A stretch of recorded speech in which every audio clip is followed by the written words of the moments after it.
Hello, c'est DJ Eldani et vous êtes sur Empowerment Latino.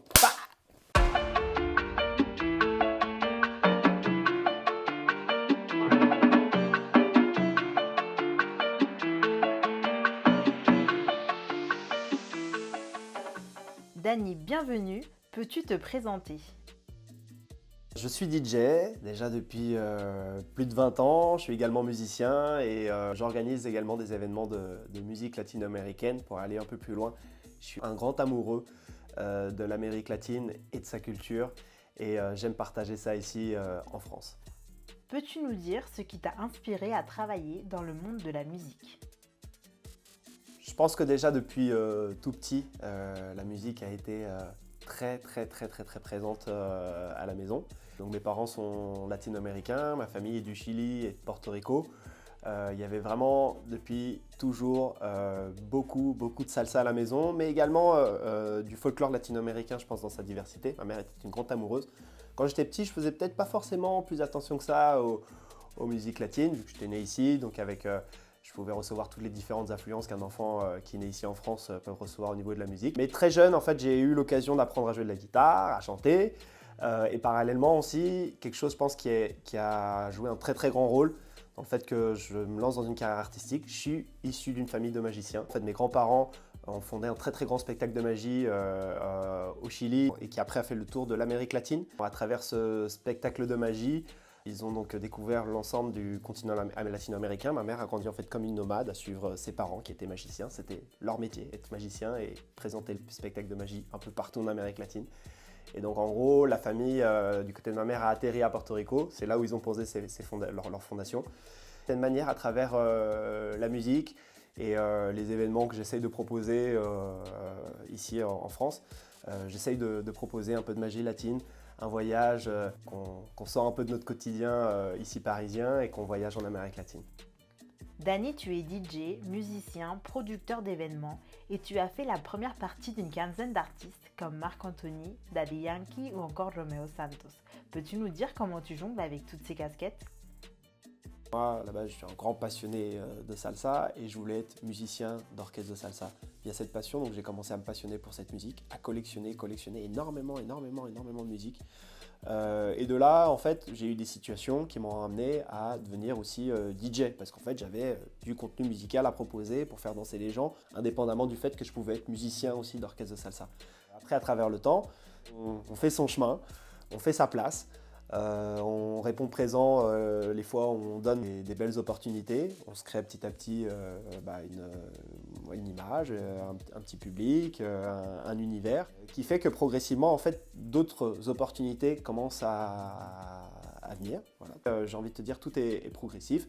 Tu mixes au début dans des petits endroits, puis après, progressivement, tu es repéré par un lieu un petit peu plus grand où tu commences à collaborer avec des personnes qui vont prendre un lieu un peu plus grand et qui pensent que donc toi, tu vas être la personne qui va être compétente pour faire le taf. Et donc après, progressivement, à travers le temps, à observer énormément comment ça se passe pour pouvoir organiser des soirées, à être présent justement dans beaucoup de très gros concerts ou des concerts des fois aussi un peu plus intermédiaires. On apprend en fait à être là tous les week-ends, à être dedans. Et ça m'a amené après progressivement à devenir également producteur. Après, donc là où c'est pas évident, c'est que quand tu es producteur, mais que tu veux toujours rester artiste DJ, c'est pas forcément évident de garder les deux casquettes parce qu'il faut avoir l'œil sur à la fois toi ta prestation. Tu dois être bon quand dans ta prestation, mais en même temps, tu as toute la gestion d'une soirée qui est derrière.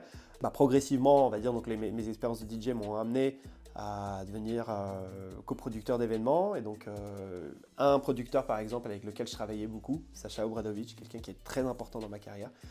Progressivement on a commencé à vouloir me faire des propositions pour pouvoir co-organiser avec lui certains événements et c'est ensemble par exemple qu'on a lancé la Rumba Latina. Donc j'ai envie de te dire que on apprend tous les jours à avoir comme ça plusieurs casquettes. J'ai envie de dire en fait que c'est quelque chose qui est très intéressant dans ces carrières artistiques. On peut faire qu'une seule chose et si on est très bon dans une seule chose et que cette chose-là peut te permettre de vivre, génial. Mais si on a plusieurs talents et plusieurs qualités, et ben autant les exploiter. Alors après, là où c'est dur, c'est de ne pas trop s'éparpiller. Après, avec le temps, on apprend aussi à peut-être pas forcément accepter tous les projets, etc. pour justement être bon dans ceux qu'on accepte, mais avec une bonne organisation. Et avec l'expérience qu'on se fait sur le terrain, on peut petit à petit avoir ces multicasquettes.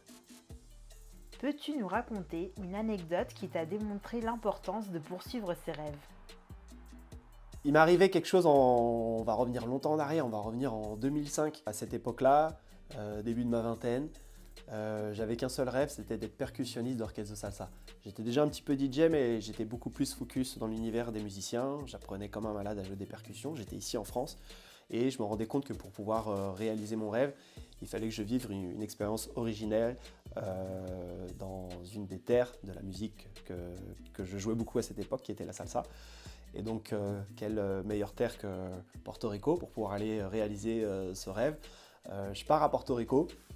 Au début, je pars chez ma famille qui n'est pas forcément là-bas des portoricains qui font la fête, que tout le temps dehors, etc. C'est plutôt une famille assez tranquille, c'est casanière.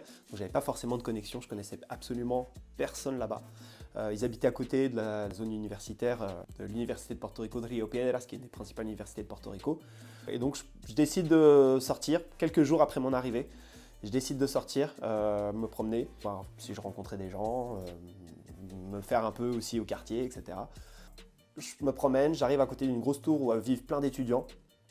Et je vois une orchestre de salsa qui répète en bas, mais c'était pas vraiment exactement de la salsa, c'était un peu fusionné avec du slam, poésie urbaine. Ils mélangeaient aussi d'autres genres afro-caribéens.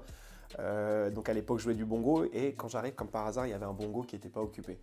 Personne ne jouait ce bongo. Je leur demande gentiment si je peux, avec eux, jouer le bongo. Ils me regardent un peu bizarre, ils me font « ouais, vas-y ». Je commence à jouer avec eux, puis tout d'un coup, quand ils répètent leur morceau, le mec qui faisait du slam, qui faisait de la poésie urbaine, les mecs ils commencent à lui dire « ouais, c'est là où va le rap en français, machin truc et tout ». Et moi, je suis à Porto Rico, je fais « attends, c'est quoi ce bordel, le rap en français et tout, c'est quoi ce bordel ça ?» Et donc à ce moment-là, je vois le mec qui essaie de dire des trucs en français, il galère. Je dis attends, je peux peut-être t'aider. Et à ce moment-là, je commence à sortir un petit truc de rap que j'avais en tête. Et de là, les gars, ils m'ont fait « oh, écoute, gars, la semaine prochaine, c'est la semaine de la francophonie à Porto Rico. Avec notre groupe, on doit jouer des morceaux où il doit y avoir du français. Est-ce que tu peux être avec nous ?» Et donc moi, fou de joie, je rencontrais des gars qui étaient exactement dans le même délire, jeunes, tu vois, un peu les mêmes passions. Je me rendais compte que tu vois qu'il y avait vraiment un délire qui était super cool avec ce groupe-là. Et c'est comme ça que j'intègre ce groupe. Et avec ce groupe-là, quelques mois plus tard, donc pour te dire, refaire le contexte, je suis né en France, mes parents sont du Chili et de Porto Rico. Je n'étais jamais allé de ma vie au Chili, si tu regardes dans une carte géographique. Porto Rico, c'est les Caraïbes. Le Chili, c'est de l'autre côté du continent. C'est des pays qui, certes, ça paraît espagnol, mais c'est très très loin. Le hasard de la vie a fait qu'à un des musiciens du groupe lui arrive une invitation via un ancien groupe qu'il avait, d'un festival où il avait joué au Chili. On lui demande « est-ce que tu joues encore avec ce groupe pour te présenter dans un festival de rencontres musique latino-américaine ?» Le gars il fait « non, mais maintenant je joue avec ces gars-là qui étaient notre groupe ». Le festival, c'était un festival qui avait peu de moyens. Ils n'avaient pas les moyens pour nous payer les billets d'avion. On était une dizaine de musiciens. Il fallait plus de 10 000 € de billets d'avion pour pouvoir nous faire venir. Mais nous, à cette époque-là, en fait, on avait le début de la vingtaine, on avait faim, on n'avait qu'une seule envie, c'était de partager notre passion. On y allait à fond, comme des malades. On s'est démerdé pour trouver les, 12 000 $ qu'il nous fallait pour nous payer les billets d'avion. On a vendu des bouteilles d'eau à 1 $ dans les feux rouges, on vendait des bouteilles d'eau et des boissons sur les plages à Porto Rico. On formait des petits groupes de 3, 4. On allait dans les restaurants du Vieux San Juan le soir, on passait le chapeau, on expliquait qu'on allait représenter Porto Rico dans un festival de rencontres de musique latino-américaine au Chili. Les gens se solidarisaient. Et donc en gros, on a réussi à trouver les 12 000 $ qu'il nous fallait pour pouvoir payer les billets d'avion de tout le groupe. Le hasard était tellement fort en fait que ce festival il avait lieu dans la ville d'où originaire mon père, Temuco. C'est comme si on disait en France, t'as un festival qui est à Bordeaux ou Montpellier, c'est une grande ville mais pas forcément une principale. Toi t'es de l'autre côté de la planète, on te propose d'aller dans un autre pays qui est ton pays d'origine. Pour aller représenter ton groupe. Donc à ce moment-là, direct, je préviens la famille. Et mon père, en gros, il me met en relation avec ma famille là-bas. Je rencontre mon grand-père, 84 ans, tout un univers familial que j'avais jamais rencontré. Et donc en gros, j'ai fait plein de belles choses dans la musique. Ça restera jusqu'à peut-être la fin de ma vie, j'en sais rien, mais ça restera en tout cas une des plus belles expériences humaines que j'ai pu vivre. Le fait que ma passion pour la salsa et pour la musique me fait déjà rencontrer ces musiciens. C'est un groupe qui s'appelle Los Renuentes. Muchos saludos para ellos, pour ceux qui vont verront l'interview. Ça me fait vivre cette expérience musicale, que c'était déjà pour moi un rêve, de jouer dans une orchestre à Porto Rico. Et qu'avec ce groupe-là, j'aille dans mon autre pays d'origine qui est le Chili, où j'y étais jamais allé, que je rencontre ma famille, mon grand-père qui est mort peut-être 2 ans après, les avoir ce jour-là, venir me voir jouer en concert, etc. Quand le groupe avait été présenté, ils ont tout de suite dit « Ah y a un jeune garçon dans ce groupe, sa famille est originaire ici de Temuco, etc. » J'ai eu le droit à des beaux moments de scène, on va dire, qui certes à l'époque, il n'y avait pas tous les réseaux sociaux, il n'y avait pas tout pour pouvoir le montrer, on parle de 2005. Mais voilà, ça peut être la force de la passion, quand on aime véritablement je pense qu'on fait, quand on vit ses rêves et qu'on y va à fond, des fois la vie peut réserver certaines belles récompenses. Quel conseil pourrais-tu donner à une personne qui se bat pour concrétiser son rêve, mais qui est à 2 doigts de tout lâcher parce que la difficulté est trop grande? Il y a quelque chose en fait qui est commun, je pense, à toutes les personnes en tout cas qui n'ont rien lâché, c'est qu'ils avaient tous en eux une passion en fait qui était sincère dans ce qu'ils faisaient, qui allait plus loin que le fait d'arriver à obtenir certains avantages matériels ou autres. En fait, quand on va pas bien, je pense que des fois c'est bien aussi de revenir vers certaines sources. Pourquoi on fait ça? Se poser ces questions-là. Pourquoi je fais ça? Dans quel but? Et en gros aussi, pas oublier en fait que la vie, elle offre aussi des fois des nouvelles chances. Alors, c'est toujours frustrant quand on sent qu'on n'a pas saisi sa chance ou autre, mais si le travail il est là, s'il y a une vraie constance dans le travail, d'autres opportunités arriveront. Voilà. Dani, merci pour cette belle interview.